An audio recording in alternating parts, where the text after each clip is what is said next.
Bon dia des del Capcir. Avui ens trobem a la Quillan, una estació petita en espai, però molt gran en activitats a oferir. Vinga, us ho expliquem. Seguiu-nos. A la Quillan, un snowpark que a més està equipat amb enllumenat artificial. Com podeu veure, disposen d'un llac per acumular aigua i una bona xarxa de neu produïda. A la Quillan, petita com és, i també tenen un circuit de snowcross.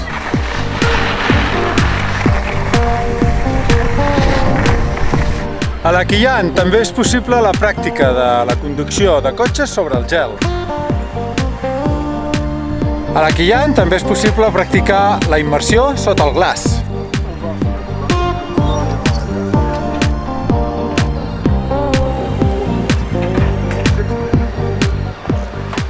En qüestió de pistes i remuntadors, la Quillan bàsicament són 3 remuntadors, 3 telesquís i 5 pistes, 4 verdes, una blava.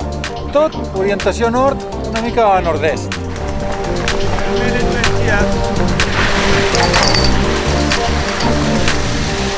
Sí, la Quillan també té bons paisatges per oferir. Allà al fons, els Perics i el Carlit. Com és lògic i no podia ser d'altra manera, aquí a la Quillan també hi ha escola d'esquí i snowboard i a l'espai pels més petits, el Piu-Piu.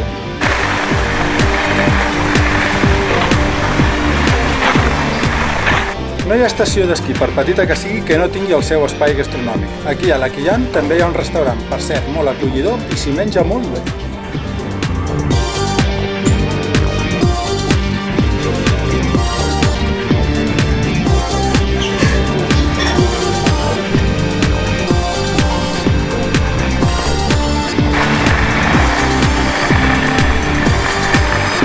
Bé, ja estem arribant al final del videoreportatge, però abans d'acabar us deixem amb una petita entrevista a la responsable comercial de la Quillan. Té algunes coses interessants per dir-nos. Bonjour, je suis Nejoie et je suis la chargée de communication de la station de ski La Quillan. Alors la station de ski La Quillan est une station familiale, idéale pour les familles et pour apprendre le ski puisque nous avons 4 pistes vertes et une piste bleue.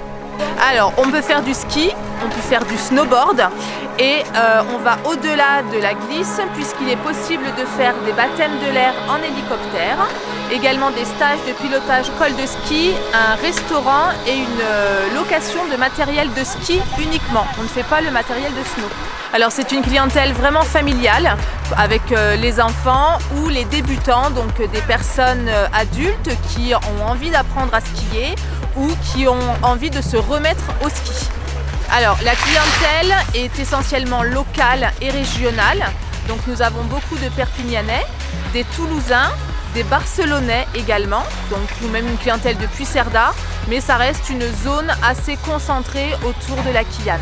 Alors la station a été fondée en 1971 par Laurent Balaguer. Ensuite en 1972 il y a eu le deuxième téléski.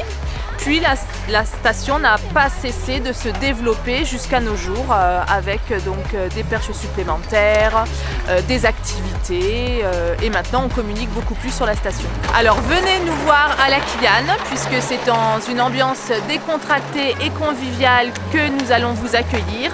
Nous allons vous proposer tout un panel d'activités qui iront au-delà de la glisse pour que petits et grands et passionnés de ski ou non puissent s'éclater toute une journée ou pendant les vacances. Doncs bé, això és tot des de la Quillan. Ara sí que arribem al final d'aquest videoreportatge. Espero que el vídeo us hagi agradat, us serveixi per conèixer una miqueta més bé aquesta estació que forma part del Consorci de les Neus Catalanes i si no, el millor que podeu fer és venir aquí a conèixer-la personalment. Vinga, fins la propera. Bona esquiada!